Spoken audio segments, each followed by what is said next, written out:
감사합니다. 할렐루야. 네. 네. 자, 우리가 이제 10대 허락과 명령에 대하여 우리가 말씀을 나누다가 지금 이제 5대 제사에 대해서 말씀을 지금 나누고 있습니다.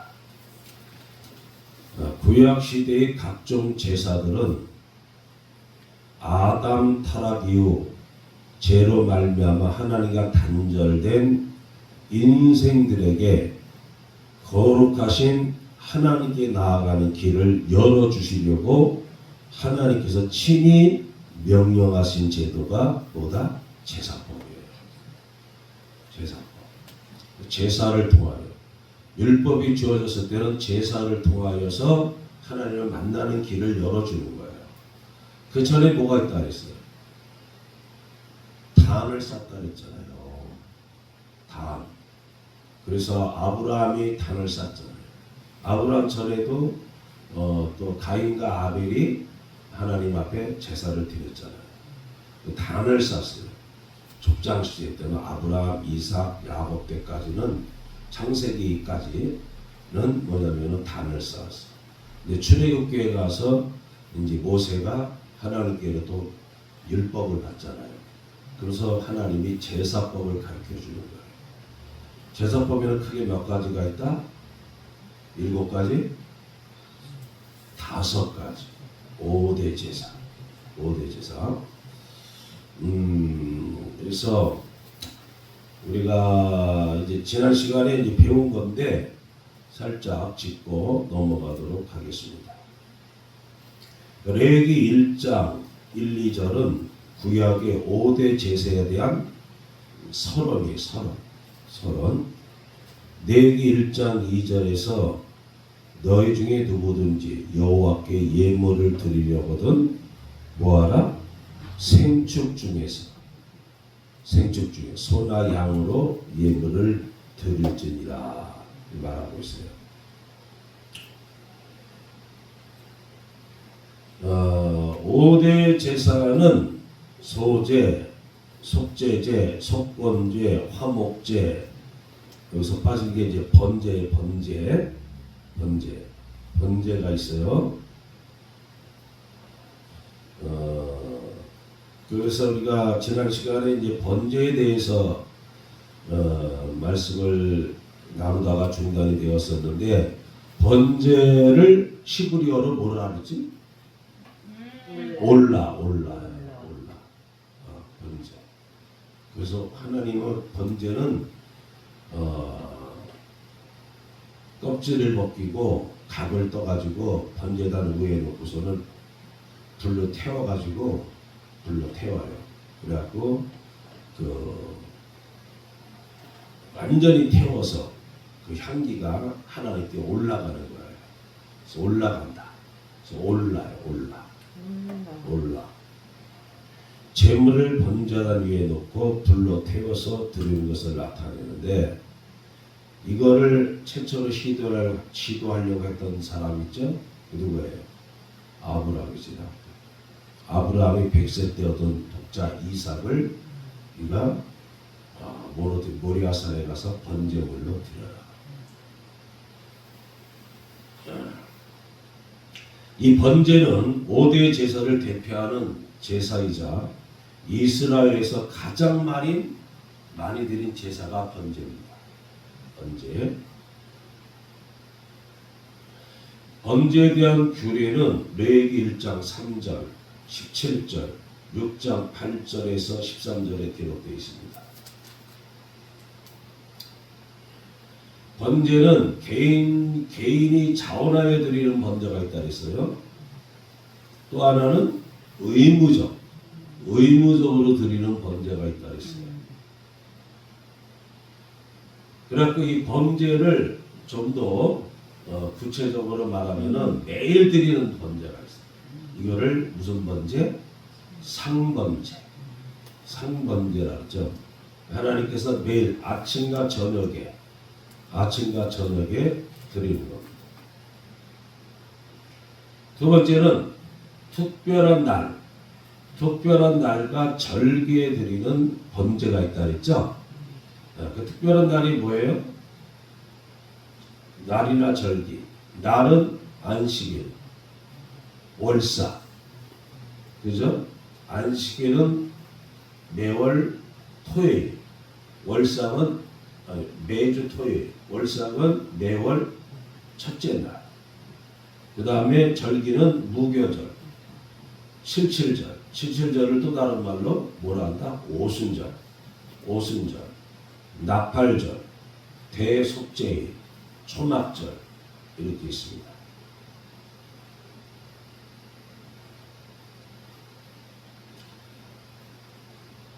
기타 특수한 상황에서 드리는 번제가 또 있다 그랬어요. 특수한 상황에서 그 뭐냐? 제사장 위임식, 제사장 위임식, 그 다음에 제사장 취임식, 그리고 자녀 출산 후 결례의 날, 또 환자의 정결 예식, 서원을 완성했을 때, 또 나시린의 규례, 법궤가 돌아왔을 때, 왕이 드리는 제사,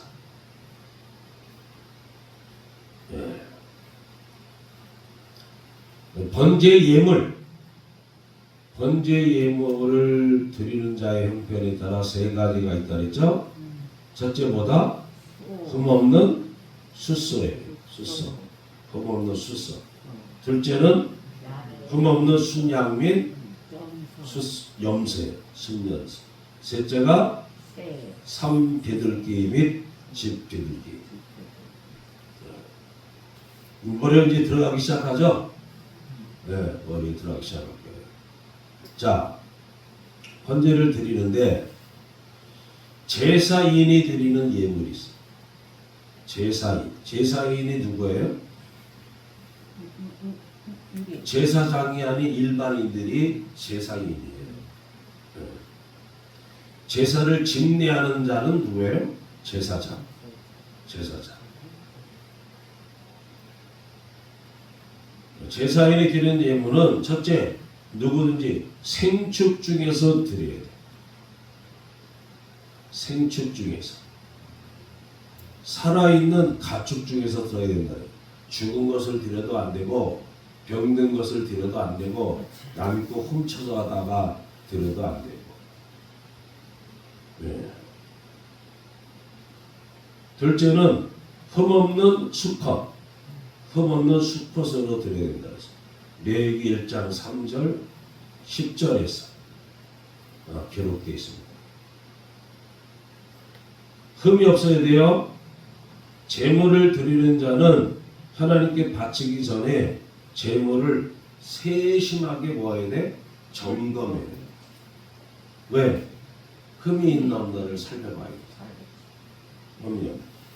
레위기 22장 22절에서 눈먼 것이나 상한 것이나 지체에 배임을 당한 것이나 종기 있는 것이나 괴혈병 있는 것이나 비루 먹은 것을 너희는 여호와께 드리지 말며 단 위에 화제로 여호와께 드리지 말라고 했습니다. 신명기 15장 21절에는 헛된 제물, 거짓된 제물, 성애와 아울러 악을 행하며 드리는 제물은 결코 제물이 되지 못하며 하나님께서 가증하게 여기고 싫어하십니다. 아무리 제사 형식을 정확하게 갖추었더라도 눈먼 희생, 병든 것, 저는 것 등 흠 있는 제물을 드리면 도리어 뭐를 받아? 저주를 받아요. 저주를. 말라기 1장 7절에서 14절. 읽어봐요.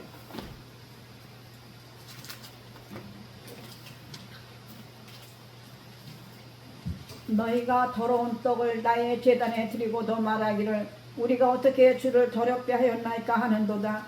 이는 너희가 여호와의 식탁은 경멸이 여길 것이라 말하기 때문이라. 만군의 여호와가 이르노라. 너희가 눈먼 희생 제물을 바치는 것이 어찌 악하지 아니하며 서는 것 병든 것을 드리는 것이 어찌 악하지 아니하냐. 이제 그것을 너희 총독에게 드려보라. 그가 너를 기뻐하겠으며 너를 받아주겠느냐. 만군의 여호와가 이르노라. 너희는 나 하나님께 은혜를 구하면서 우리를 불쌍히 여기소서 하여 보라. 너희가 이같이 행하였으면 내가 너희 중 하나님들 받겠느냐. 만군의 여호와가 이르노라. 너희가 내 제단 위에 헛되이 불사르지 못하게 하기 위하여 너희 중에 성전문을 닫을 자가 있었으면 좋겠도다. 내가 너희를 기뻐하지 아니하며 너희가 손으로 드리는 것을 받지도 아니하리라. 만군의 여호와가 이르노라. 해 뜨는 곳에서부터 해 지는 곳까지 이방 민족 중에서 내 이름이 크게 될 것이라. 자, 아멘. 거기 1장 7절에서부터 14절에 나왔잖아요. 화면에도 나왔죠? 너희가 더러운 떡을 나의 단에 드리고도 말하기를 우리가 어떻게 주를 더럽게 하였나이까 하노도다. 이는 너희가 주의 사원 경멸히 여길 것이라 말함을 이나니 만군의 여호와가 이르노라. 너희가 눈먼 희생으로 드리는 것이 어찌 악하지 아니하며 저는 것 병든 것으로 드리는 것이 어찌 악하지 아니하냐. 이제 그것을 너희 총독에게 드려보라. 권력자에게. 그가 너를 기뻐하겠느냐? 너를 강압하겠느냐? 만군의 여호와가 이르노라. 너희는 나 하나님께 은혜를 구하기를 우리를 궁일이 여기소서 하여보라. 너희가 이같이 행하였으니 내가 너희 중 하나인들 받겠느냐? 만군의 여호와가 이르노라. 너희가 내 단 위에 헛되이 불사르지 못하게 하기 위하여 너희 중에 성전 문을 닫을 자가 있었으면 좋겠도다. 내가 너희를 기뻐하지 아니하며 너희 손으로 드리는 것을 받지도 아니하리라. 만군의 여호와가 이르노라. 해 뜨는 곳에서부터 해 지는 곳까지의 이방 민족 중에서 내 이름이 크게 될 것이라. 각처에서 내 이름을 위하여 분양하며 깨끗한 제물을 드리니 이는 내 이름이 이방 민족 중에서 크게 될 것이다. 그러나 너희는 말하기를 여호와의 상은 더러웠고 그 위에 있는 실과 곡 식물은 경멸히 여길 것이라여 내 이름을 더럽히는도다. 만군의 여호와가 이르노라. 너희가 또 말하기를 이 일이 얼마나 번뇌스러운가며 고수하고 토색한 물건과 토색한 물건은 도둑질한 물건이에요. 저는 것 쫄뚝발이 병든 것을 가져왔느니라. 너희가 이같이 헌물을 가지고 내가 그것을 너희 손에 받겠느냐? 여호와의 말입니다. 때에 가운데 그 선한 일이 흠있는 것으로 사기하여 내게 드리는 자는 뭐를 받아? 저주를 받으리니 나는 큰 임금이요 내 이름은 열방 중에서 두려워하는 것이 됩니다. 만군의 여호와의 말이 너희 제사장들아 이제 너희에게 이같이 명령하노라. 만군의 여호와가 이르노라. 1장 14절까지. 예. 이게 나와 있죠? 예. 자, 이는 하나님께 드리는 온전한 헌신에는 이게 헌신하는 거죠. 다 제물 드리는 것이 결코 흠이 있어서는 안 된다는 중요한 구속사적 교훈을 우리에게 가르쳐 주는 거예요. 예수님께서는 죄를 알지도 못하시고 죄가 전혀 없는 분으로서 진실로 흠없는 제물이셨습니다. 고린도후서 5장 21절, 시브리서 4장 15절. 오늘날 그리스도의 피로 대속함을 받은 성도도 자신의 온 영과 혼과 몸을 하나님께 온전한 예물로 드릴 수 있도록 흠없이 보존하기에 힘써야 될 줄로 믿습니다. 그래서 데살로니가전서 5장 23절에 그렇게 되어 있죠. 주님 오실 때까지 너희 영과 혼과 육을 거룩하게 보존하라. 할렐루야. 영은 항상 성령 충만해 있어야 되죠. 한숨만 있으면 영은 우리 마음속에 우리가 나쁜 생각을 품고 있으면 안 되죠. 우리 몸도 관리를 잘해야 돼요. 그래서 우리 몸도 몸을 내가 관리를 잘하다가 늙으면 어쩔 수 없이 고린도 전후서에 있는 말씀처럼 세월이 가면은 육신은 후패해요. 그러나 우리 영은 날로 새롭도다 그랬어요. 예.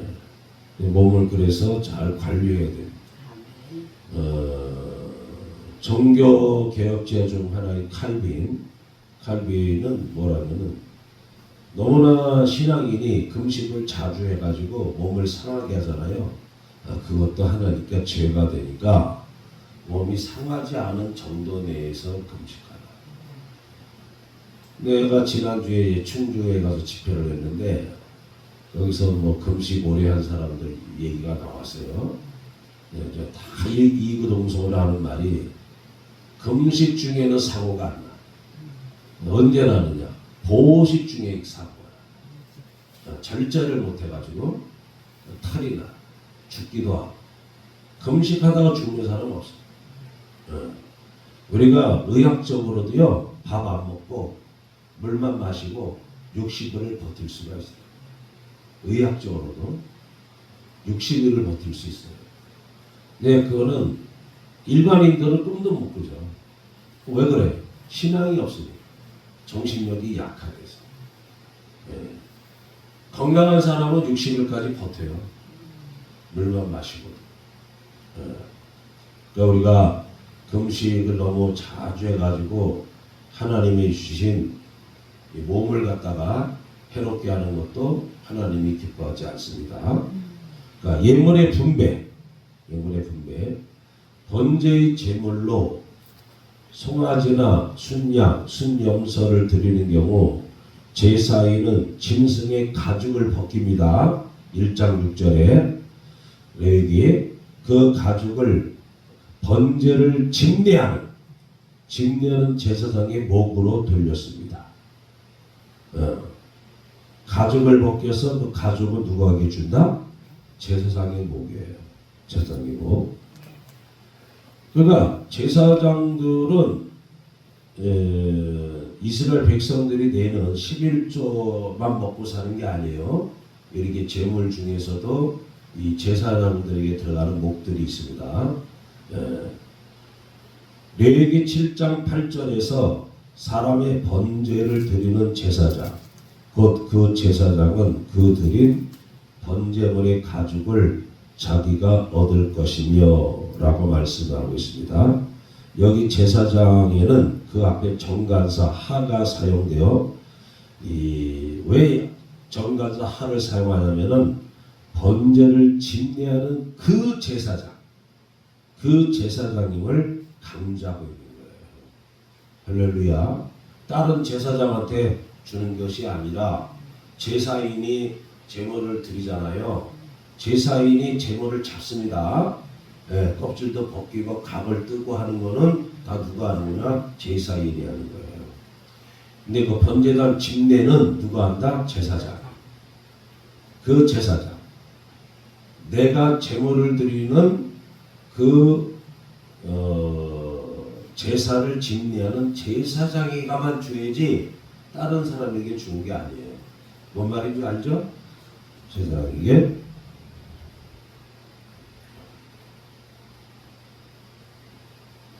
가죽을 제어한 제물의 모든 부분은 태워서 하나님께 드렸어요. 태워서. 1장 8절에서 9절에 보면 아론의 자손 제사장들은 그 뜬 각과 머리와 기름을 단 윗불 위에 있는 나무에 버려놓을 것이며 그 내장과 점갱이를 물로 씻을 것이요 제사장은 그 전부를 단 위에 불살라 번제를 삼을지니 이는 화제라 여호와께 향기로운 냄새니라. 그 레위기 1장 8절 9절에 기록되어 있습니다. 다 펴버려요. 뜬 각, 머리, 기름, 나무에 벌려놓을 것이며 내장, 정갱이를 물로 씻을 것이요 제사장은 그 전부를 단 위에 불살라 번제를 삼는 거예요. 껍질 빼고 다 하는 거예요. 그죠? 껍질은 뭐 한다? 제사장에게 드리는 거란 말이에요. 제사. 자, 드리는 방법. 소, 양, 염소로 번제를 드리는 방법. 레위기 1장에는 제물에 따라 번제를 드리는 방법을 나누어서 설명하고 있는데 생활 형편에 따라 예물의 종류를 달리하여 드리는 세 가지의 번제가 기록되어 있습니다. 소의 번제 3절에서 9절, 양이나 염소의 번제 10절에서 13절, 새의 번제는 14절에서 17절 순으로 소개되었습니다. 드리는 절차도 소의 번제가 먼저 자세하게 소개되었습니다. 소와 양, 염소를 드리는 번제가 일반적인 규례로 제물은 다르지만 드리는 방법은 거의 동일합니다. 새를 드리는 번제는 가난한 자를 위한 특수 규례로 추가가 된 겁니다. 하나님이 이렇게 다 세심하시고 궁일이 많아서 추가로다가 규례를 만들어줍니다. 소와 양, 염소를 번제물로 바치고자 하는 제사에는 제물을 가지고 와서 직접 생축에게 안수합니다. 1장 4절에 나와 있죠. 안수하고 잡았으며 희생의 가죽을 벗기고 1장 6절에 가죽을 벗깁니다. 각을 뜨고 1장 6절 12절 그 내장과 정강이를 물로 씻었습니다. 1장 9절 그리고 13절. 제사장들은 단 위에 사는 일을 맡았어요. 단 위에서. 근데 첫째는 그 피를 가져다가 단 사면에 뿌리는 일입니다. 1장 5절 11절. 두 번째는 단 위에 불을 두고 불 위에 나무를 벌려놓는 일. 1장 7절에서 8절 그리고 12절. 세 번째, 깨끗하게 정리된 제물을 단 위에 올려놓고 불살라 드리는 일을 맡았습니다. 1장 9절, 13절, 15절, 17절에 나와 있죠. 제사인이 번제물의 머리에 뭐한다? 안수한다. 안수. 제사인은 제물을 잡기 전에 제물의 머리에 안수해야 합니다. 레위기 1장 4절에서 그가 번제물의 머리에 안수할지니 그리하면 연락되어 그를 위하여 속죄가 될 것이다 라고 말씀하고 있습니다. 여기 안수하다는 히브리어 사마크 야도로 의지하다라는 뜻의 샤마크가 함께 사용되어 몸 전체를 그 머리에 의지할 정도로 무게를 실어서 힘껏 누리는 행위를 말합니다. 살짝 하는 게 아니라 온 자기 몸에 전체 무게를 실어갖고서는 그 짐승의 머리에다가 안수하는 거예요. 살짝 되는 게 아니라. 여기 안수에서 수에 쓰인 히브리어 야드는 단수로 쓰여서 한 손으로 하는 안수를 가리키는 거예요. 한 손으로 가리키며 제물과 제사인의 연합을 의미합니다. 연합. 안수는 제물을 드리는 자와 제물이 연합되어 동일시됨을 의미하며 동일시되는 거예요. 제사의 영적 효력이 제사를 드리는 본인에게 적용되도록 보장해주는 행위입니다. 안수의 대상을 번제물이라고 한 것은 안수에 대한 언급이 없는 양과 염소, 산비둘기나 집비둘기도 소와 마찬가지로 안수하여 번제로 드렸기 때문입니다. 참고로 대속죄, 대속죄일은 1년에 몇 번이나 했어요? 한 번이에요. 7월 10일입니다. 7월 10일. 대속죄일에는 대제사장이 이때는 뭐한다? 두 손으로 염소의 머리에 안수. 네. 레위기 16장 21절. 레위기 16장 21절. 찾아봐요. 누가 빠른가? 아론은 그의 두 손으로 살아있는 염소의 머리에 안수하여 이스라엘 자손의 모든 불의와 그 범한 모든 죄를 아뢰고 그 죄를 염소의 머리에 두어 미리 정한 사람에게 맡겨 광야로 보낼지니 염소가 그들의 모든 불의를 쥐고 접근하기 어려운 땅에 이르거든 그는 그 염소를 광야에 놓을지니라. 아론은 회막에 들어가서 됐어요. 자, 아론은 두 손으로 했죠. 아론은 두 손으로 산 염소의 머리에 뭐한다? 안수하여 이스라엘 자손의 모든 불의와 그 범한 모든 죄를 고하고 그 죄를 염소의 머리 위에 두어라. 두 손.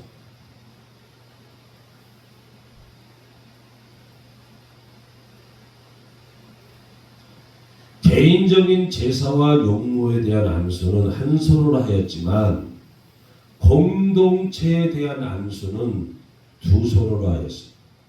대속죄일의 대제사장이 아사셀 염소에게 양손으로 안수하여서 죄인 이스라엘과 같은 존재가 된 아사셀 염소는 모든 불의를 지고 광야로 내보내졌습니다. 레위기 16장 22절. 이는 구속사적으로 아무 죄도 없으신 예수님께서 우리의 죄를 대신 짊어지고 고난 받으심을 나타내는. 그래서 요한복음 5장 39절에서 성경은 다 누구에 대한 말이다? 예수 그리스도에 대한 말씀이에요. 예수 그리스도.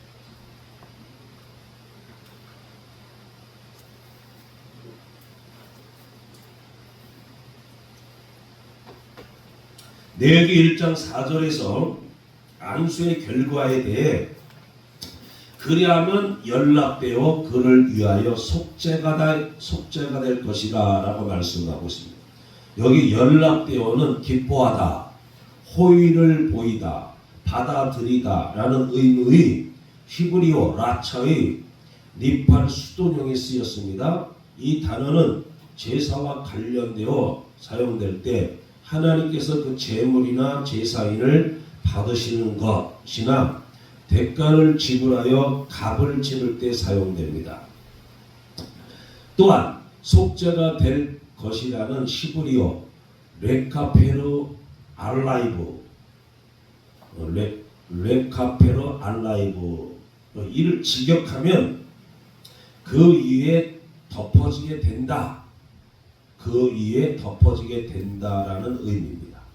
하나님께서 죄를 가려주시고 은혜로 그를 덮으신다는 겁니다.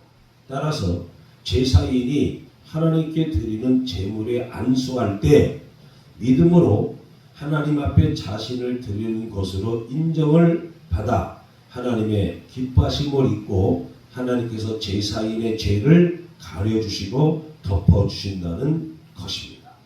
할렐루야. 네, 그러니까 우리가 참 이 율법 시대에 태어나지 않은 게 얼마나 감사해요. 네, 이때는 율법 시대 때는 뭐 하나님의 율법대로 안 하면은 드리고도 저주를 받죠. 아론의 두 아들도 하나님이가 명하지 않은 단을 불러들였다가 여호와께로부터 불이 나와갖고 그들을 삼켜버리잖아요. 들이다가 번제를 드릴 때 제사인과 제물이 연합하듯이 우리는 예수님과 연합하여 그의 죽으심과 부활에 동참함으로 의인이 되고 영생을 선물로 받게 된 줄로 믿습니다. 예. 로마서 6장 5절에서 8절. 이 연합의 역사는 믿음과 세례를 통해 이루어집니다. 로마서 3장 22절, 25절, 6장 3절에서 5절, 갈라디아서 2장 20절, 에베소서 3장 17절에 자세히 기록되어 있습니다. 제사인이 제물을 잡아요. 제사인이 제사장이 잡는 게 아니에요. 제사인이 잡는 거예요. 레위기 1장 5절, 10절, 11절에 나와 있죠. 자, 일단 레위기 1장 5절에서 그는 제사인이죠. 여호와 앞에서 그 숫송아지를 뭐한다? 잡을 것이요. 제사인이 잡는 거요.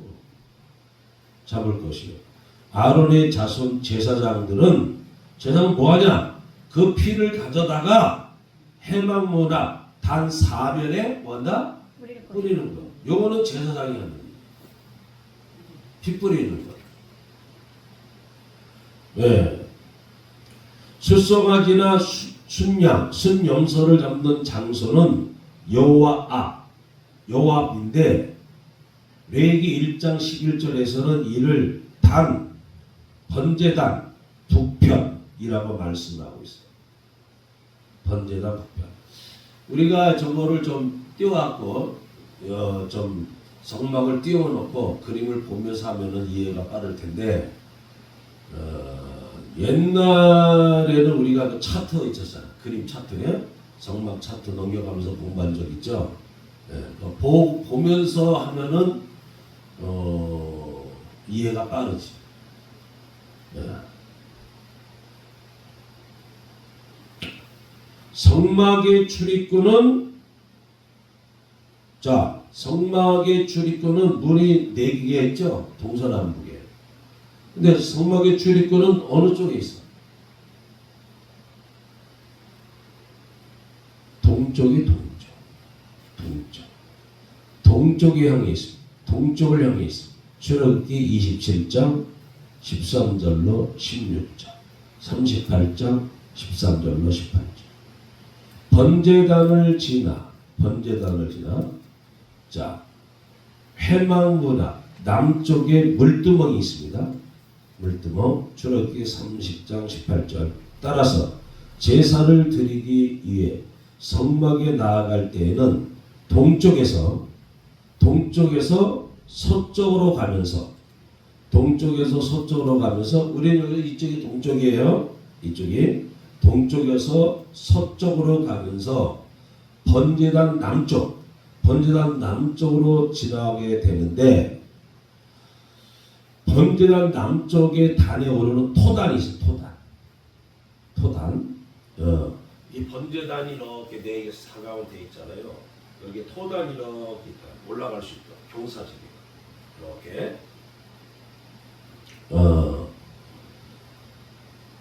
토단이 있기 때문에 제단 북쪽 공간이 짐승을 잡기에 가장 적당한 장소.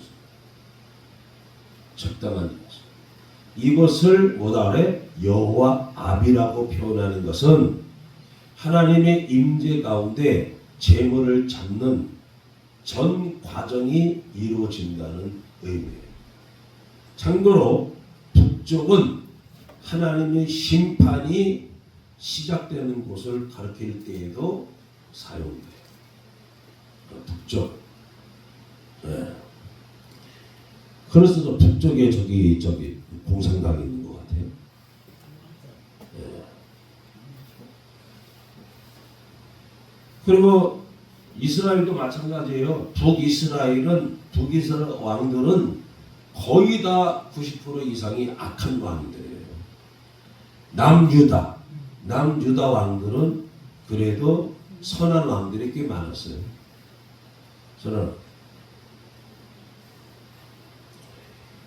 레위기 1장 5절 11절의 제물을 잡을 것이요는 히브리어 샤트이며 도살하다, 목을 베다 라는 의미입니다.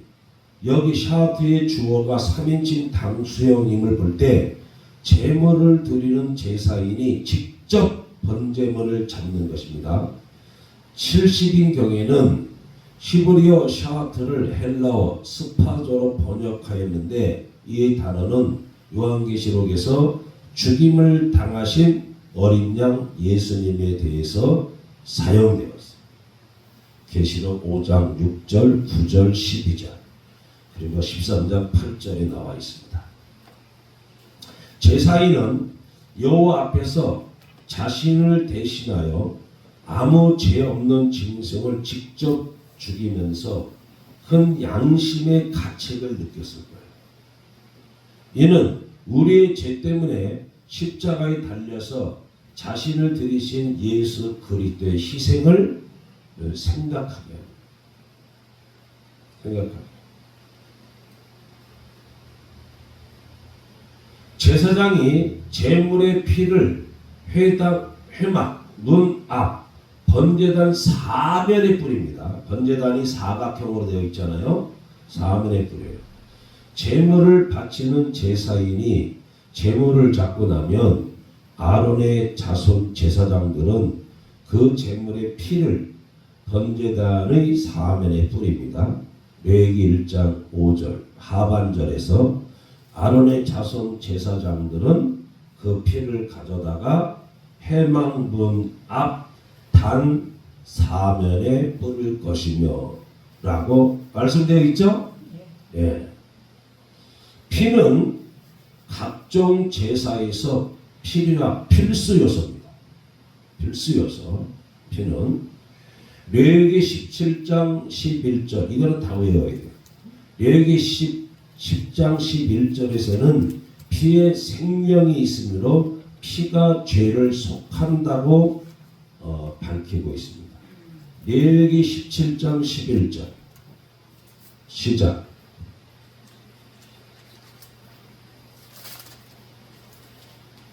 육체의 생명은 피에 있음이라. 내가 이 피를 너희에게 주어 제단에 뿌려 너희의 생명을 위하여 속죄하게 하였나니 생명이 피에 있으므로 피가 죄를 속하느니라. 할렐루야. 육체의 생명은 어디에 있다? 피에 있습니다. 내가 이 피를 너희에게 주어 단에 뿌려 너희의 생명을 위하여 속하게 하였나니. 생명이 뭐에 있으므로? 피에 있으므로. 피가 죄를 뭐한다? 속하는 거예요. 그래서 제3이 없이는 아니 피 흘림이 없이는 제3도 없는 예수님은 이 피를 흘리기 위해서 오신 거예요.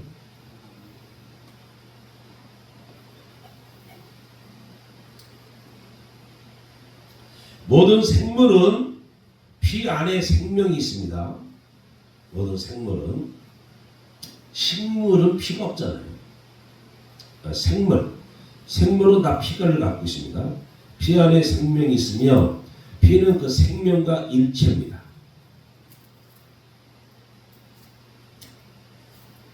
피 뿌림을 통하여 정결케 하고 성결케 하고 속죄할 수 있습니다. 율법의 세부 규례에서는 피의 식용 먹는 것을 절대 금지하고 피가 오직 하나님께 속하였다고 말씀하고 있습니다. 창세기 9장 4절, 레위기 3장 17절. 이는 하나님만이 모든 생명의 주인이심을 강조하는 것입니다. 따라서 제물을 죽이는 것은 제사인이 하지만 제물의 피를 취하여 뿌리는 것은 제사장이 하는 거예요. 그 율법에서는 피를 먹지 말라 그랬어요. 피를 왜? 피는 그 뭐라? 생명이기 때문에. 이거를 여호와의 증인들은 잘못 해석한다는 거예요.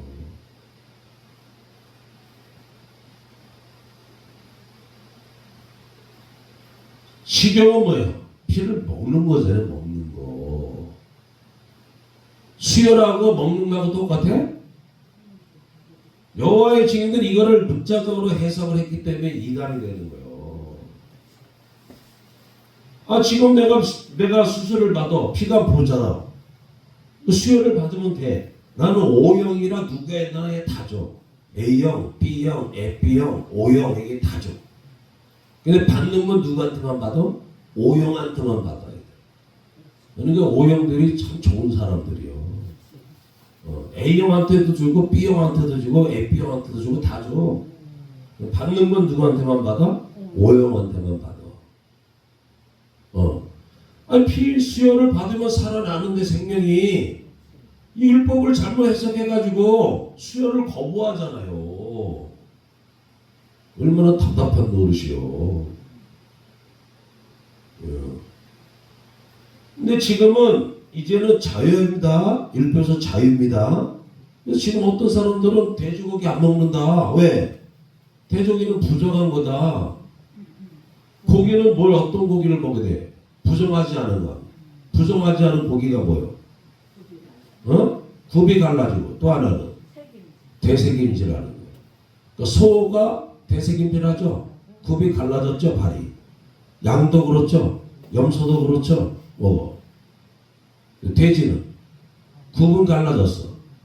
다리 보면은 굽은 갈라졌지만은 되새김질 안 해. 안 해. 그 돼지고기 안 먹는 거예요. 아니 지금이 율법 시대야 말이야. 실컷 먹어. 어떤 사람은 또 선짓국 안 먹는 사람이 있어. 왜? 피채 먹지 말라. 그 사람 율법에 머물러 있는 사람이에요. 율법에. 선짓국이 얼마나 저분들 좋은데 콩나물 잔뜩 넣고 거기 우거지도 넣고 뭐하고 얼마나 맛있는데 철분도 많고. 그러니까 이게 하나님의 말씀을 이게 잘못 해석하게 되면은 저런 이제 뭐 여호와의 증인도 마찬가지고 하나님의 교회는 또 제대로 6월절에 목숨을 거는 애들이거든요. 6월절은 이미 끝난 거야. 예수 그리스도가 6월절 어린 양으로 죽었잖아. 그잖아요. 그래서 우리는 뭐예요? 6월절 대신에 뭐를 해? 성만찬을 하잖아. 이 포도주는 나의 피고 이 떡은 나의 살다. 성만찬 하잖아. 그러면은 하나님의 교회는 그럼 6월절 제대로 하려면은 뭐 장자들 다 잡어? 소 잡어? 순양 잡어? 안 하잖아. 참 답답한 노릇이요. 그런데 넘어간다는 게. 말씀 몰라. 이단들은 다 말씀을 잘못 해석해서 그런 거. 자의적 해석, 문자적 해석. 그렇게 해서 넘어가는 거예요. 답답한 노릇이지. 제사장은 제물의 피를 칠한 뒤에 번제단 사면에 뿌린다 그랬죠. 레위기 1장 5절 하반절에 그 피를 뿌릴 것이며, 그죠? 뿌리다는 많이 뿌리다, 붓다 라는 뜻의 히브리어 자라크로 번제단 사면에 제물의 피를 끼얹어 뿌리는 것을 의미하는 거예요. 찔끔찔끔 주는 게 아니라 끼얹어 뿌리는 것을 의미해요. 또한 자라크는 이사야서 28장 25절에서는 씨앗을 던져 땅에 뿌리는 모습을 표현하는 데 사용되었습니다. 이처럼 번제단 사면에 피를 뿌리는 것은 죄사함과 새로운 생명이 뿌려짐을 의미하는 거예요. 히브리서 9장 12절, 14절, 22절, 13장 12절. 이스라엘 백성이 드린 희생 제물을 태워 없애는 번제단은 예수님께서 자신을 쪼개어 들이신 십자가의 예표예요. 십자가 예표. 그리고 번제단에 뿌려진 피는 인류의 모든 죄를 남김없이 속하신 예수 그리스도 십자가 보혈의 또 예표예요.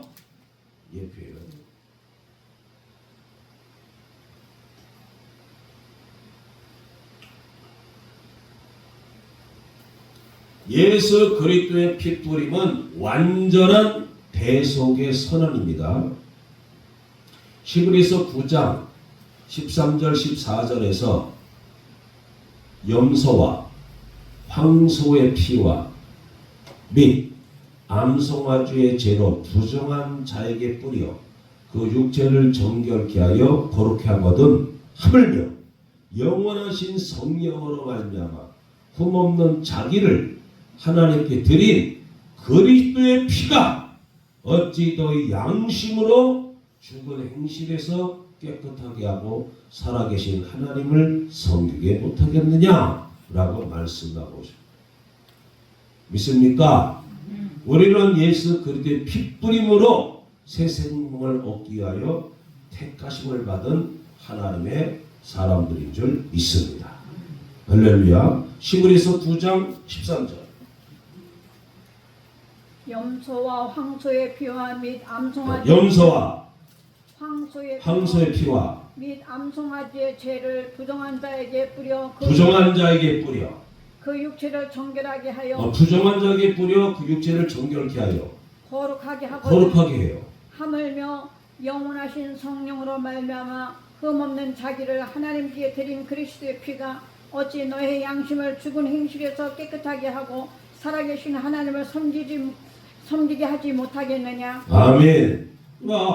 염소와 황소의 피, 암송아지의 죄로 부정한 자에게 뿌려 그 육체를 정결케 하여 거룩하게 하는데 짐승의 피 가지고도 하물며 흠없는 자기를 하나님께 드린 그리스도의 피가 어찌 너희 양심으로 죽은 행실에서 깨끗하게 하고 살아계신 하나님을 섬기게 못하겠느냐. 이 말은 섬길 수 있다는 말이 없다는 말이에요. 있다 이거죠. 있다고요. 자, 제사인이 가죽을 벗기고 각을 뜹니다. 희생 제물의 가죽을 벗기고 각을 뜨는 과정은 5대 제사 중 번제에만 나타납니다. 레위기 1장 6절에서 그는 또 그 번제 희생의 가죽을 벗기고 각을 뜰 것이요 라고 말씀하고 있죠. 여기 범죄 희생이라는 표현은 소뿐 아니라 양염소도 포함하는 것인데 레위기 1장 12절에 양염소로 번제물을 드리는 규례에서는 가죽을 벗겨내는 과정에 대한 기록이 생략되어 있습니다. 가죽을 벗기다는 히브리어로 한 단어인 파샤트의 히필형이 쓰여 이런 것들은 여러분들 머리에 둘 필요 없어요. 여러분들은 히브리어 같은 데가 말할 때 자 파샤트라 그러는데 이 파샤트가 뭐냐 옷을 벗기듯이 완전히 가죽을 벗겨내는 것을 의미합니다. 제물을 드리는 제사인은 직접 제물의 가죽을 벗기고 각을 떠야 합니다. 그리고 그 가죽은 제사를 집례하는 제사장의 몸으로 드리는 거예요.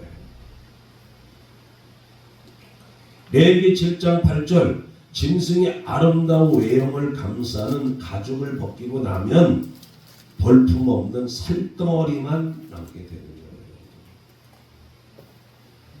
히브리어 파샤트는 짐승의 가죽을 벗기는 것을 묘사할 때도 사용되지만 대부분 옷을 벗는 것을 의미합니다.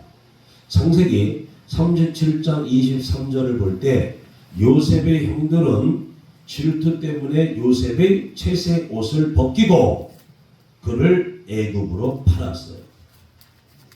이스라엘이 번제로 말미암아 이방인에게 집합할 때에도 그 옷이 벗겨졌다고 표현했습니다.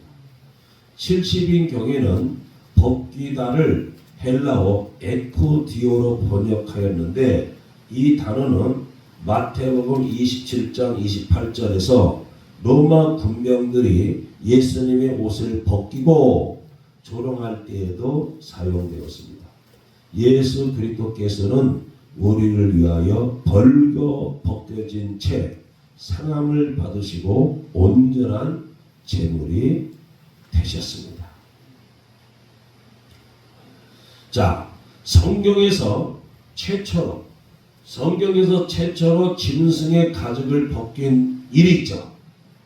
언제 그랬어요?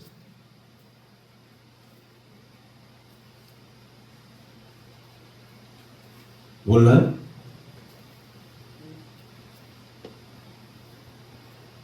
최초의 복음 하면 어디가 생각이 나? 최초의 복음, 원시 복음 어디서 어디가 생각이 나? 그렇지. 3장 15절 창세기 3장 15절 거기서 인간이 범죄했잖아요. 아담과 하와가 범죄했는데 범죄하기 전에는 벌거벗고 있어도 부끄러운 줄 몰랐죠. 범죄하고 나니까 부끄럽죠. 수치가 드러나죠. 그러니까 그들이 뭐 했어요? 무화과 잎사귀로다가 가렸죠. 무화과 잎사귀로 가리면 뭐해? 햇빛 받으면 금방 다 떨어져 없어져. 그죠? 그러니까 인간의 행위로서는 인간의 노력 갖고는 절대로 죄 문제 해결한다 못한다? 못한다는 거예요. 그러니까 하나님이 뭐 했어요? 짐승을 잡아서 가죽 옷을 해 입혔어 안 입었어? 해 입혔죠? 그게 최초요. 그게 최초.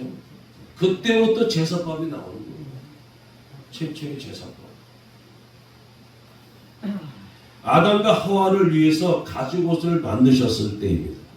창세기 3장 21절. 이 가죽 옷은 예수 그리스도의 전적 희생으로 말미암은 속죄 사역을 보여주는 거예요. 짐승의 가죽을 벗기듯이 성도는 뭐 해야 되느냐? 옛사람을 완전히 벗어버려요. 옛사람을 벗어버려요. 에베소서 4장 22절이죠. 사도 바울처럼 예수 그리스도를 알기 전에 가졌던 세상적인 가치관과 욕망을 배설물로 여기고 버려야 합니다. 심령으로 새롭게 되어 오직 그리스도와 합하여 세례를 받고 그리스도로 옷 입은 새 사람이 되어야 될 줄로 믿습니다. 할렐루야. 그래서 우리는 가죽을 벗기듯이 성도들도 옛사람을 완전히 벗겨내야 돼요. 새 사람으로.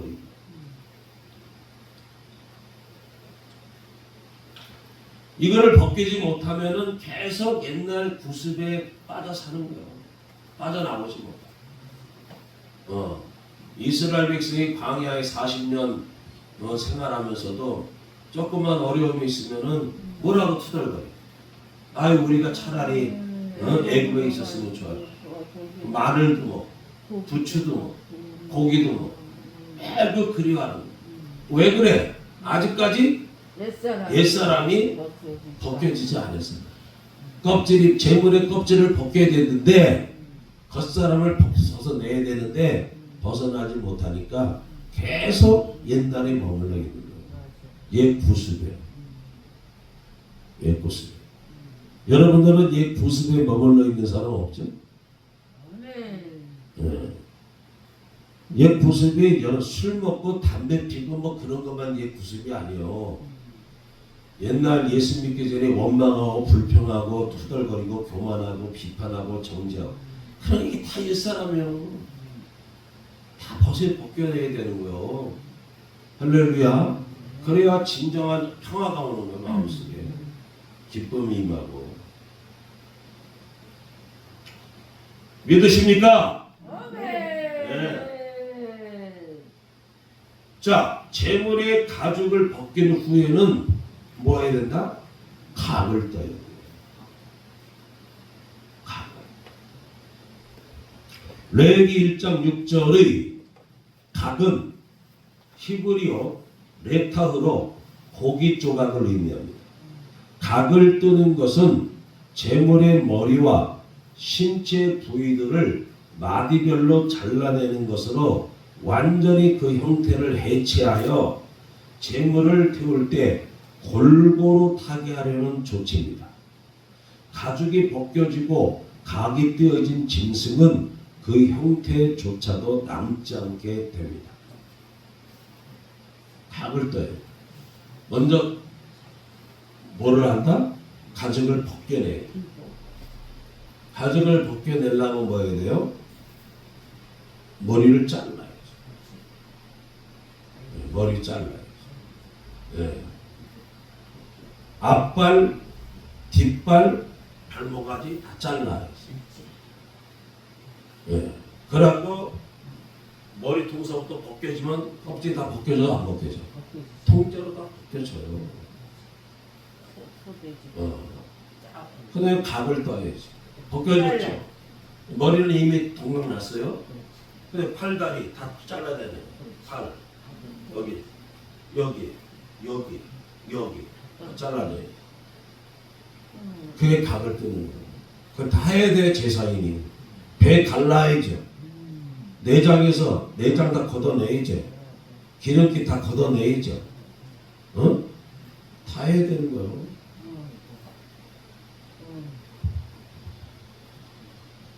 가죽이 벗겨지고 각이 띄어진 짐승은 그 형태조차도 남지 않아요. 그죠? 여러분들 뭐 마트 가서 보세요. 통닭 한 마리, 통닭 벌거벗긴 거 있잖아. 털 뽑아놓고 있는 거, 통닭 한 마리 있는 거. 그런 것도 있지만은 각을 떠봐봐. 각을 떴어. 머리는 머리도 떼고, 앞다리, 뒷다리 다 각 떠잖아. 몸통도 갈라가지고 조각조각 내잖아. 그럼 형태가 없어. 이게 닭인지 오리인지 뭐 알아 몰라. 몰라.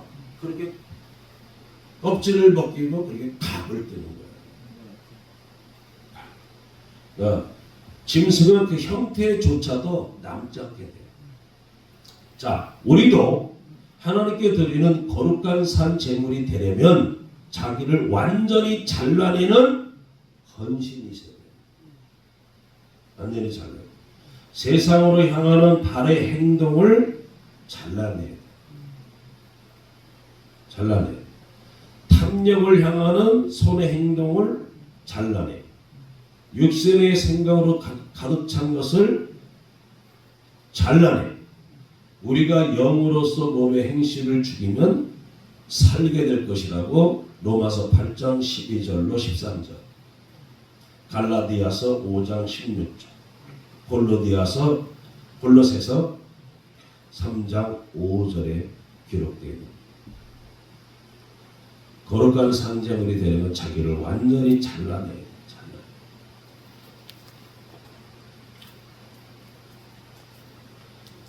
자, 제사장들이 번제물을 화제로 드리도록 준비합니다. 1장, 레위기 1장 7절에서 8절, 12절 하반절에 있습니다.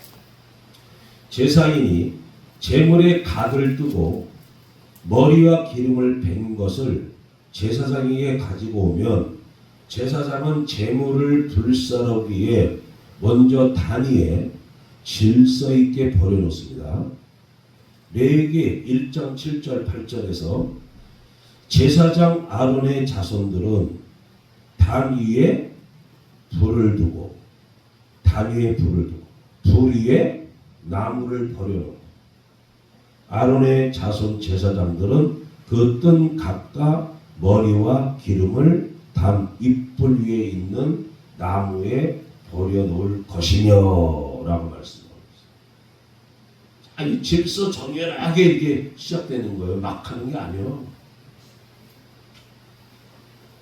레위기 1장 12절 하반절에서도 동일하게 나오는 단 윗불 위에 있는 나무에 라는 표현에는 우에라는 뜻을 가진 시브리어 전치사 알이 3번 반복하여 사용되었는데 시브리어 원문대로 직역하면 단 위에 있는, 잘 들으세요. 번제단이죠. 단 위에 있는, 불 위에 있는, 나무 위에라는 뜻이에요. 그러니까 맨 밑에 뭐가 있어? 번제단. 그 위에 뭐가 있어? 불.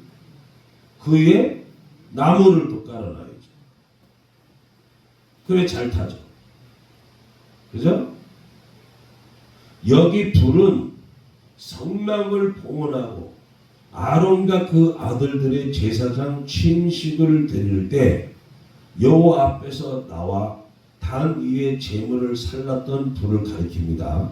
레위기 9장 24절에 이 불은 항상 번제단에서 타고 있는 불이며 다른 불로 하나님 앞에 드리는 것은 무서운 죄가 되는 거예요. 그래서 레위기 10장 1절에서 아론의 두 아들들이 여호와께서 명하지 않은 다른 불로 불을 붙였다가 하나님께로 불이 나와서 그들을 태워 죽이잖아요. 레위기 10장 1절 아론의 아들 나답과 아비후가 각기 향로를 가져다가 여호와께서 명령하시지 아니하신 다른 불을 담아 자, 여호와께 그렇죠. 분양하였다. 아론의 아들 누구? 나답과 아비후가. 아론의 아들들은 다 제사장이 되는 거예요. 제사장은 레위 지파에서 나오는데 레위 지파 중에서도 누구다? 아론의 자손에서 나오는 거예요. 레위 지파는 이제 뭐냐면 성막 안에서 이제 일을 다 담당하는 거예요. 성막 안에서 일을. 그러나 제사장은 누구다? 레위 지파 중에서도 아론의 아들들. 그 아론의 아들 나답과 아비후가 각기 향로를 가져다가 여호와의 명하지 않은 다른 불을 담아 여호와 앞에 분양하였더니 무슨 일이 벌어? 불이 여호와 앞에서 나와 그들을 삼키매 그들이 여호와 앞에서 죽은지라. 구약은 이랬어요. 구약은. 그러니까 여러분들 그래서 율법을 알아야 된다는 거예요. 율법을 알아야 율법은 뿌리예요. 신앙의 뿌리. 복음이 열매라면은 복음이 열매. 예수 믿으면 구원받는다. 그러잖아요. 예수 우리 죄 때문에 죽으시고 부활했다. 그 예수 믿으면 구원받는다. 열매예요. 근데 이것만 알면 우리가 이 복음의 가치를 몰라.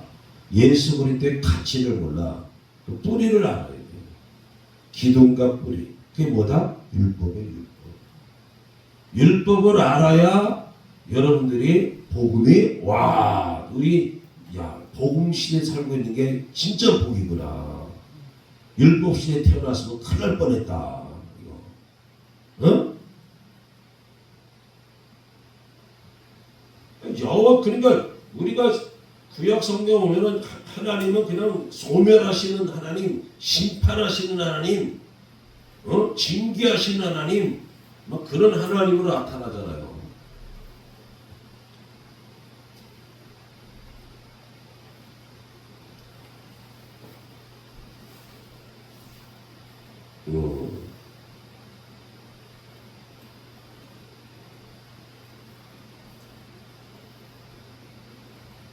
어디 가서 다른 불로 하나님 앞에 드리는 것은 무서운 죄가 되는 거예요. 자, 레위기 10장 1절 봤죠? 나답과 아비후. 또한 나무를 놓을 때 사용된 버려놓다는 나무를 버려놓다. 그죠? 버려놓다는 시보리어 아라크로 그 뜻은 질서 있게 하다. 질서 있게 하다. 나무를 아무렇게나 그냥 하나 갖고서는 불을 지르는 게 아니에요. 질서 있게. 가재라는 게 올려놓은 것이. 그 위에 제물에 각든 고기와 머리와 기름을 버려놓을 때에도 아라크가 사용되었는데 이처럼 단 위에는 불과 나무와 제물이 순차적으로 놓여야 했습니다. 오늘날 하나님께 예배를 드릴 때도 질서가 있어야 된다는 거예요. 그래서 뭐라 그래요? 하나님은 어지러움의 하나님이 아니라 무슨 하나님? 질서의 하나님입니다. 질서의 하나님. 고린도전서 14장 33절에서 40절이 나와요. 정확한 순서가 없이 그때그때 기분 내키는 대로 드리는 예배는 성경적이지 못한 잘못된 예배예요. 할렐루야. 그래서 우리가 주일 오전 예배만큼은 딱 우리가 짜여진 형식대로 드리잖아요. 준비 찬송하고 사도신경하고 교동문하고 찬송하고 대표기도하고 말씀 선포하고 헌금 드리고 그리고 또 찬양하고 그 다음에 축도로 마치는 이 질서 있게 질서 있게 해야 돼요. 할렐루야. 하나님은 어지러움이 하나님이 아니에요. 제가 지난주에 충주 가서 집회하면서 부흥 강사들도 모아놓고 부흥의 찬양을 어떻게 인도할 것인가 90분 제가 특별 강의를 했어요. 강의를 하면서 내가 무슨 얘기했느냐. 저는 1980년도 하늘산에서 하나님을 만났잖아요. 불은 여러 가지 통로로 받아요. 기도할 때가 가장 강력해. 기도하다가 회개하다가 말씀 듣다가 찬양하다가 안수하다가 불을 막 받았잖아요. 그러니까 그때 하늘산은 찬양 인도를 이 북순이가 그때는 뭐 이갈이 등이 없잖아요. 뭐 피아노 같은 것도 소용없어 집회할 때는. 이 엄청나게 그 북 갖다 놓고 북채가 이거보다 더 두껍다. 그걸 갖다가 그 여자가 북순이들이 그걸 북을 빵빵빵빵 때리면서 했잖아요. 찬양 인도자들은 평평한 우리 치원대 이런 거 있잖아요. 평평한 성창식 때 쓰는 평평한 강대상 저 갖다 놓고 손바닥으로 때리면서 했잖아요. 손바닥으로 막 피가 터지더라고. 점프를 하면서 그러다가 그 내가 불을 받았잖아. 응? 불을 받았는데 내가 한번 찬송 인도를 하고 싶어갖고 목사님한테 부탁을 했는데 왜? 내가 찬양 인도하면 엄청난 역사가 나타날 것 같아. 불이 막 쏟아질 것 같아요. 병든 자 치료받고 귀신이 떠나가고 막 그냥 성령의 능력이 임하고 그래서 하려고 하는데 야 목사님 허락을 안 해줘. 언제까지 안 해줘? 그 10년간을 안 해줘. 내가 82년도경에 이제 우리 친구 아버지 중풍병으로 죽어가던 아버지 강부창 씨 아들이 강태석이 가서 3번 기도해서 살렸잖아. 근데 그 걸렸잖아 목사님한테. 그런데 혼났잖아요. 뒤지게 혼났잖아. 응? 신학을 내가 85년도에 갔단 말이에요. 얘 82년도면 예수 믿은 지 2년밖에 몰라. 뭐가 뭔지 모르는 거지 내가. 오직 그냥 뭐야 교회, 집, 전도, 기도 오직 이거밖에 몰라. 말씀 읽는 거.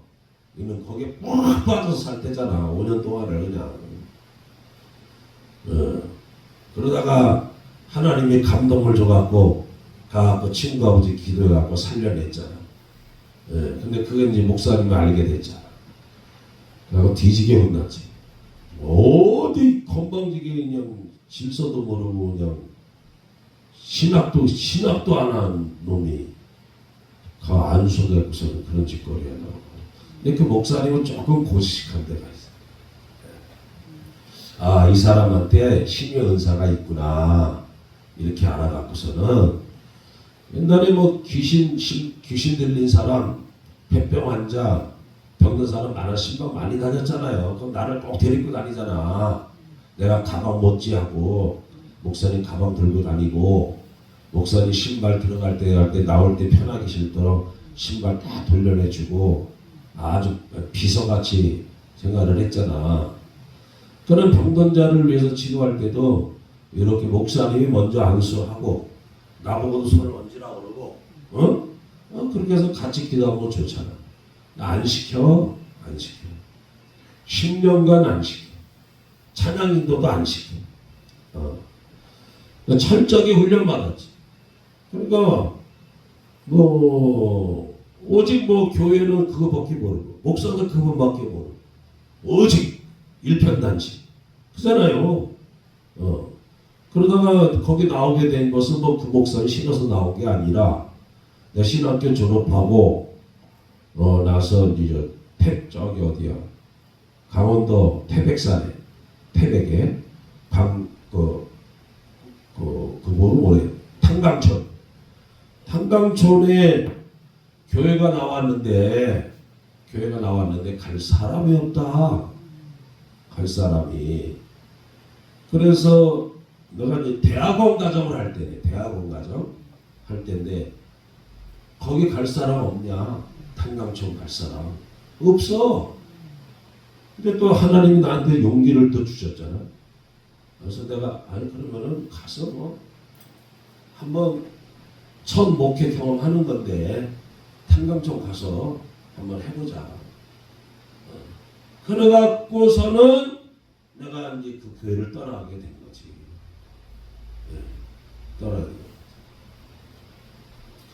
근데 그 목사님은 조금 고지식하면서 영적 질서를 엄청나게 따지고 강조하는 거예요. 근데 그분 스타일에 있으면 내가 그분 밑에 있었을 때니까 따라야지.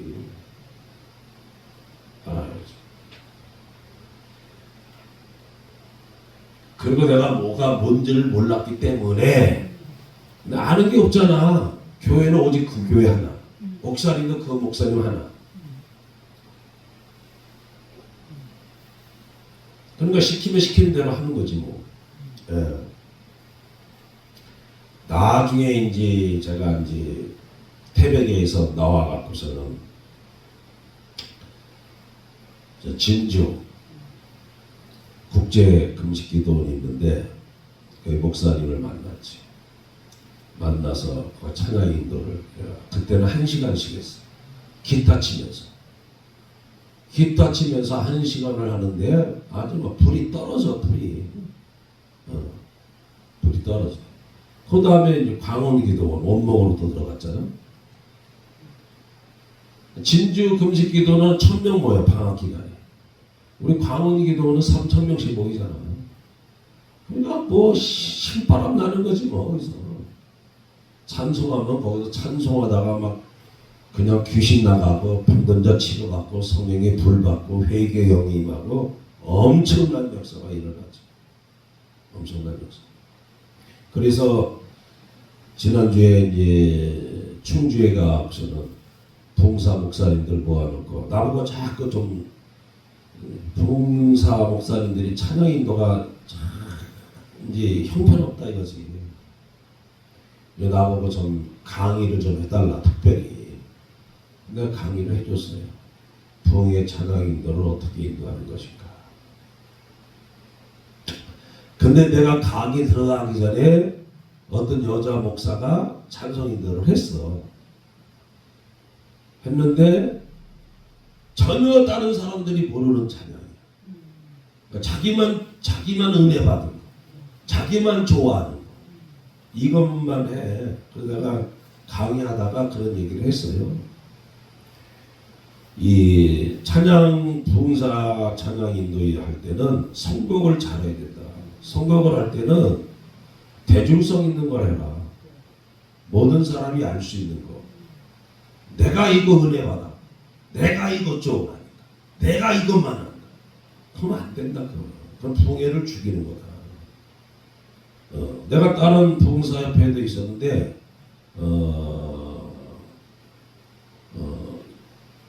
거기 뭐더라 이름이 21세기 12제자 부흥사협회인데 그 찬양을 잘하는 목사님이 계셔. 심땡땡 목사라고 계시는데 찬양을 그분은 너무 좋아해. 찬양 잘해. 그런데 자기가 어려움이 있었어. 아내도 암병으로 죽고 젊은 나이에. 그리고 물질 문제 때문에 시달리고. 그러니까 찬양 인도를 시키면은 매일 울적한 노래. 어? 억새풀 우거지고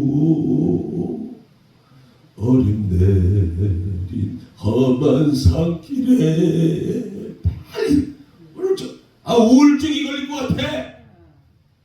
우울증이.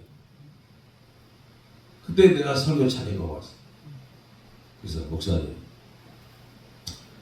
목사님은 그래도 집 있잖아. 수십억짜리 당장 돈은 없지만은 그래도 수십억짜리 자기 부동산은 갖고 있잖아. 난 물질적으로 목사님보다 몇 배나 어려운 사람이야. 그래서 내가 찬양 인성 인도자들은 자기 감성에 빠지면 안 되는 거예요. 내가 아무리 힘들고 어려워도 찬양 인도가 나한테 주어졌으면은 내 감정은 다 내려놓고 거기 맞춰서 해야지. 응? 특히 어디다 맞춰야 되느냐. 나보고 팁을 가르쳤다네. 내가 팁을 가르쳐줬지. 그럼 내가 첫 번째로 뭘 하느냐. 통성기도 터뜨리기 전에 찬송을 뭐로 할 것이냐를 나는 먼저 선택을 해. 어떤 부분이에요? 그걸 먼저 잡아내. 그 다음에 두 번째가 도입 부분에 있는 첫 곡을 무엇으로 할 것이냐. 그건 내가 찬양하라 내용으로는 또는 왕이신 나의 하나님 이런 거. 그 다음에 두 번째 곡을 뭐로 할 것이냐. 해갖고서는 기아를 변속하듯이 찬양하라 내 영혼아 했다가 그 다음에 조금 빠른 거, 조금 더 빠른 거, 조금 더 빠른 거 해갖고 통성기도 터뜨리기 직전에는 5분에서 10분은 가장 강력하고 뜨겁게 찬양 인도가 들어가야 된다. 그래서 주여 3찬양 갖고 통성기도 하면 기도가 터져 안 터져? 많이 터지잖아. 그 목사님은 그렇게 하니까 돼 안 돼? 터져 안 터져? 터진대. 터지잖아. 그렇게 하고 나서 통성기도를 5분이고 7분이고 인도하고 나서 그 다음에 나는 뭐로 들어가냐면은 은혜로운 찬양으로 성령 하나님 이렇게 그런 찬양으로 그런 마음이 확 열린 상태에서 그런 찬양으로 들어가면은 여기서 회개 역사가 나타나는 거야. 잔잔하면서 응? 회개 역사 회개 찬양으로 끌고 들어가는 거야. 천부의 의지 없어서 웬 말인가. 아니면 예수님의 고난의 찬양 얼마나 아프셨나. 예수 나를 위하여. 그러다가 시간이 만약에 1시간이 주어졌다. 그러면 그런 찬양만 하면 안 되지. 다시금 또 끌어올려야지. 그런 찬양하다. 기도하고 회개 터뜨리고 또는 위로의 찬양, 소망을 주는 찬양, 힘을 주는 찬양 하다가 다시금 통성기도로 또 끌려오라. 주어진 시간에 나에게 주어진 시간에 따라서 그거를 딱 어떻게 뛰어야 되냐. 그러니까 마라톤도 비해서 우리 아들이 막내 아들이 지금 군에 가 있다. 29살. 그래갖고 너 요새 군대에서 축구하냐? 축구를 잘하거든. 아빠를 닮았어. 축구 안 한대. 내년에 이제 마라톤 대회 나가기 위해서 그 마라톤 연습하고 있다. 그래서 이제 그 런닝머신에서 뛰어가면 이제 그 기록표가 나오는 게 있잖아. 몇 킬로로 달렸는가? 시속 몇 킬로? 그리고 몇 킬로 달렸고 칼로리가 얼마나 소모됐고 이게 나온단 말이야. 그러니까 오늘한테 딱 보내줬는데 시속 10.4km를 뛰다보만 시속 10.4km. 그러다가 얘기해 줬어요. 우리는 축구 너 축구 잘하잖아. 축구는 단거리를 뛰는 거잖아.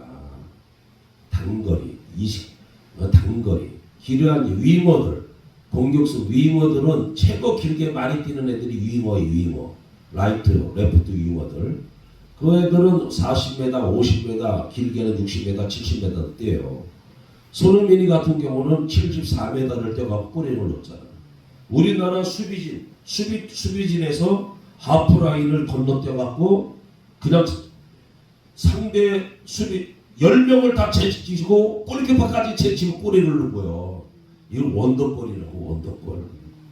원더골 74m를 뛴 거야. 드리블로다가. 그렇게 되는 예는 거의 없어요. 길게 뛰어가야 30m 40m 단거리를 폭발적으로 뛰지. 그러니까 아들아 마라톤은 42.195km를 뛰어야 되는 거야. 그런데 네가 축구하듯이 그렇게 뛰었다가는 너는 5km도 못 뛰어서 그래서 구간별로 정한 1kg부터 10kg까지는 내가 어느 정도 체력 안배를 잘해야 되거든. 10kg에서 20kg는 어느 kg, 20kg부터 30kg는 얼마, 그래서 38kg까지는 얼마, 그리고 나머지 38에서 42.19 약 4kg 남았잖아. 이때는 마지막 스포터를 하는 거야. 젖 먹는 힘을 다 빼고 죽을 각오하고 뛰는 거야. 그때는 죽기 살기로. 그러듯이 찬양 인도도 그런 식으로 리듬을 타면서 해야 된다는 거예요. 할렐루야. 질서 있게 막도하는 게. 이렇게 반드시 내가 너를 축복하리라, 반드시 내가 너를 들었으리라, 이거 부르고 나서는 웬 말인가 나리 하여 그거 부르다가 또 참 빌 또 그거 부르면서 전부여의지 배나 말이야. 이게 배나 말이야. 기아를 변속해 나가듯이, 예? 자동차 권정현 집사님 자동차 처음에 떠날 때 스틱 옛날에 스틱 썼을 때 처음부터 4단이나 5단 정도 하면은 시동이 차가 움직여 안 움직여요? 시동이 꺼지는 거예요. 1단부터 시작하는 거예요. 1단에서 2단에서 시속 빨라질수록 3단, 4단, 최고 빨리 5단으로 올려치는 거란 말이에요. 그렇듯이 부흥의 찬양 인도도 그 리듬을 타야 된단 말이에요. 리듬을.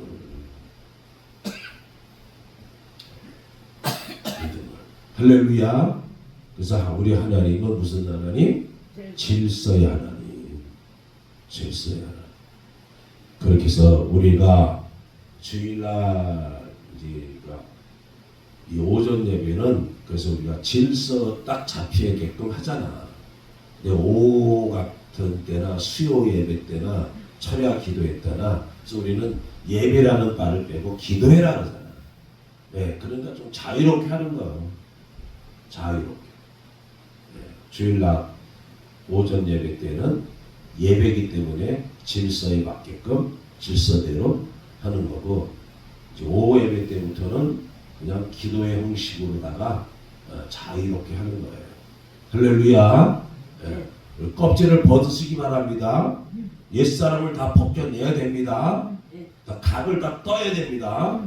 각을 떠야. 예수님도 그랬잖아요. 너희들이 천국에 들어가려면은 두 눈 가지고 범죄하다가 지옥 갈 바에는 차라리 눈을 빼라. 네 손 갖고 범죄하다가 지옥 가려면은 손을 잘라버려라. 두 발 가지고 죄짓고 지옥 가려면은 다리를 잘라버려라. 그렇게 얘기했어 안 했어요? 한 거요. 잘라버려야 돼. 껍질을 옛사람은 벗겨내고 각을 떠야 돼. 우리도 각을 떠야 돼. 각을 떠갖고 완전히 하나님 앞에 번제물로 드려갖고 향기로운 냄새로 하나님께 드려줘요. 믿으시기를 주의 이름으로 축원합니다. 할렐루야. 네, 찬양하겠습니다.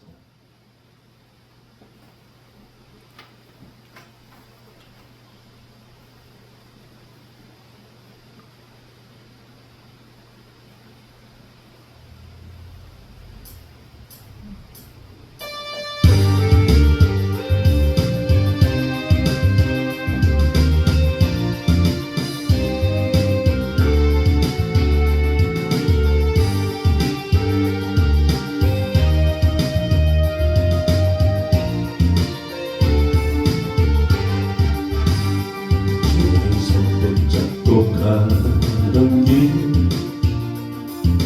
눈보라비 바람칠 때도 광야 같은 가시 앞길도 두렵지 않네. 힘이 되신 여호와 전능하신 하나님 내 손 잡아주시는 사랑의 주 하나님 약속의 땅 향해 가는 길, 가나안 향해 가는 길, 주님 손 붙잡고 가리라, 나는 가리라. 온 사막도 인생 어려운 일 닥쳐도